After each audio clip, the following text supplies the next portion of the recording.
Chapter 38. Two Ways of Fighting. Soviet Invasions.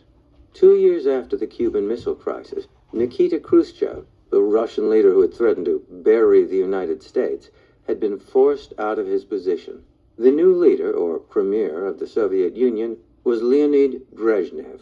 Brezhnev kept just as tight a watch on his people as Khrushchev had. The KGB, the Russian secret police, guarded the borders of the Soviet Union so that the Soviet people could not get out. Almost no one was given permission to leave the Soviet Union. Some Soviets did manage to escape and get to Western Europe or the United States. There, these defectors asked for permission to stay, called asylum. Why would people want to leave the Soviet Union? Because life under communism for many people was not as good as they had hoped it would be. It was difficult for people to buy the things that they needed. They had to stand in line for many hours for food, clothing, and other necessities. If you got married and wanted a house of your own, you couldn't just go and buy one. You had to ask the government to help you get a place to live. That might take a few weeks or a few years. When Brezhnev became premier, some parts of life in Russia improved. It became a little bit easier to get food, clothes, and work. More Russians were able to go to school.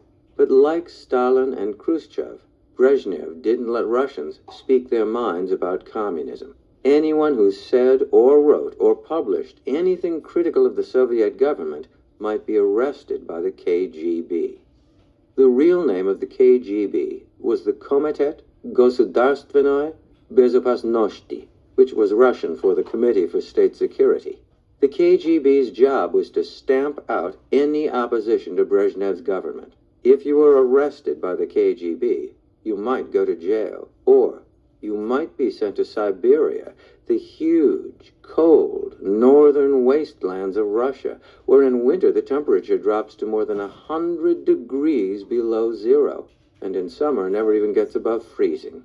You might go to a labor camp, a concentration camp where you spend your days working at difficult tasks. You might even be executed. The Soviet Union had not given up its hope of spreading communism around more of the world. By 1968, Russia had drawn the small countries all around its western border into the Union of Soviet Socialist Republics, the USSR. Soviet soldiers had invaded Poland and Hungary and added those countries to the Soviet Empire as well. In 1968 and 1979, the Soviet Union made 2 more bids to increase its territory, but the 2 invasions were very different. The first bid took place during peacetime. It was summer in Czechoslovakia, warm and peaceful. August 20th, 1968. Many Czech citizens were on vacation. Some were on holiday in other parts of Europe. Others were lazing around, enjoying the cool of the mountains or simply the quiet of the summer night. At 11 at night, when many Czechs were already asleep, Soviet tanks rolled across the Czechoslovakian border at 4 different places. Behind them marched thousands of soldiers. Jet fighters roared overhead. Paratroopers jumped from airplanes and landed in the center of Czechoslovakian cities, armed and ready to fight. Prague, the capital of Czechoslovakia, was filled with Soviet soldiers in just hours. By the time the sun rose, the 2 most powerful men in the Czech government, Premier Chernik and Secretary Dubček, had been arrested, put on a plane, and taken to Moscow. The Czechs were so unprepared for the invasion that no one had any weapons. As tanks rolled in, young Czechs pulled up cobblestones from the streets to throw at the huge Soviet tanks. Others tried to set tanks on fire. In a desperate attempt to slow the invasion, Czechs with paint buckets and brushes painted over as many road signs as possible and relabeled them so that almost all of the signs read, "To Moscow." But the Czech resistance to the surprise invasion of their country failed. The Soviets forced both Premier Chernik and Secretary Dubček to resign. In their place, the Soviets appointed a leader who would govern Czechoslovakia for the Soviet Union and do as the Soviet government ordered. The second bid for territory was much bloodier. In 1979, the USSR invaded Afghanistan. Do you remember hearing about Afghanistan? It lies south of Russia and north of India. And for 100 years, Russian diplomats and Russian generals had tried to add Afghanistan to Russia's empire. Afghanistan survived, free of Russia, only because the British in India also wanted Afghanistan. Because both countries wanted it, neither country got it. Both Russia and Great Britain knew that claiming Afghanistan once and for all might start a war with the other powerful empire. After World War I, Afghanistan had managed to become completely independent. Since 1919, Afghanistan had been ruled by Afghan kings who governed under a constitution. But Afghanistan knew that its huge, powerful neighbor to the north remained a threat. The Soviet Union wanted Afghanistan as much as the Russian Empire had. After World War II, the Soviets sent money to Afghanistan to help the country build schools, roads, and factories. But so did the United States, hoping to keep Afghanistan from becoming a communist country. Once again, Afghanistan lay balanced between two huge and hostile countries. In 1978, a rebel group sympathetic to Soviet ideas rose up and killed the king of Afghanistan. They took over the government and announced that Afghanistan would now be governed by ideas very much like communist ideas.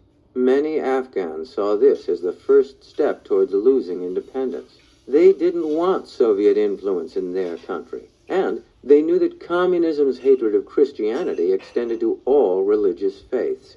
If Afghanistan slowly became communist, Islam, the religion followed by most Afghans, might be outlawed. A civil war broke out between the new rebel government and Afghans who called themselves righteous warriors, Muslims fighting to preserve their faith. The Arabic word for them was Mujahideen. At this, the Soviet Union decided it was time to invade. Thousands of Soviet soldiers marched south across the border into Afghanistan. But Afghanistan wasn't an easy country to conquer. The Mujahideen knew how to stage guerrilla warfare, attacking from the rough, wild mountains of their country and then disappearing again. Instead of making Afghanistan part of the Soviet Union, the USSR had to treat it as an occupied country filled with hostile rebels. The takeover of Czechoslovakia had been simple and quick. But in Afghanistan, war between the Soviet army and the Mujahideen would go on for years and years. Terrorism. Just before sunrise, the city of...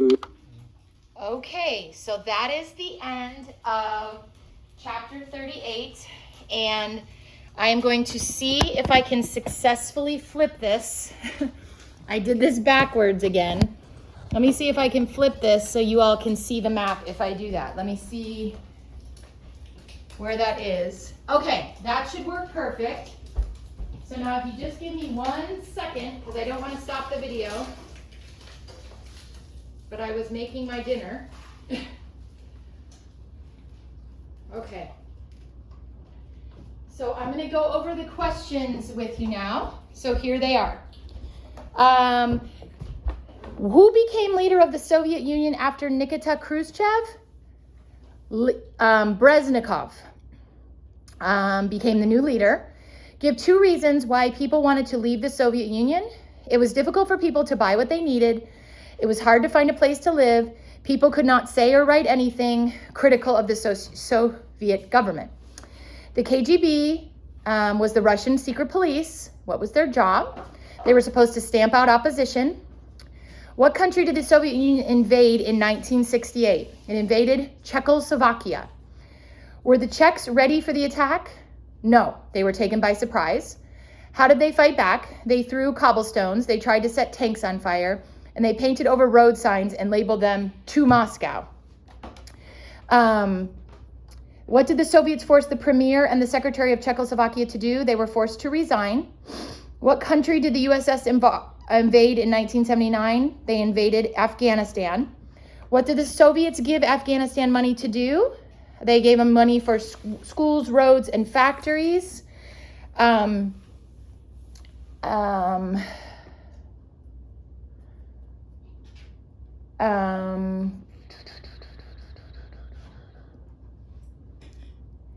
Why did the U.S. also give money to Afghanistan? The U.S. didn't want Afghanistan to become communist.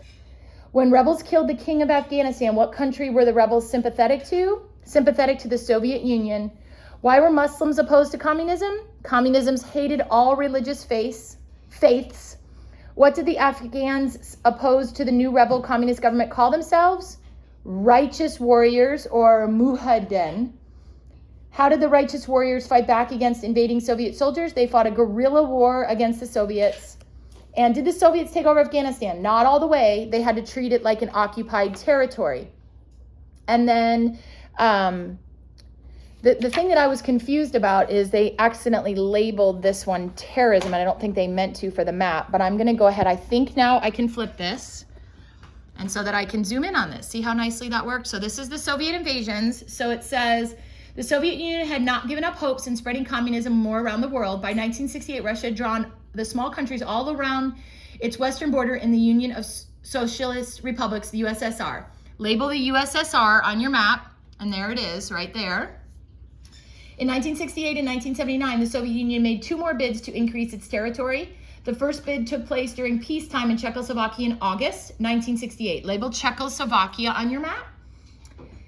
Then draw an arrow from the USSR into Czechoslovakia, and the second bid was bloodier. They invaded Afghanistan right here. Label Afghanistan on your map and draw an arrow from the USSR into Afghanistan. And that is the end of the first half of 38.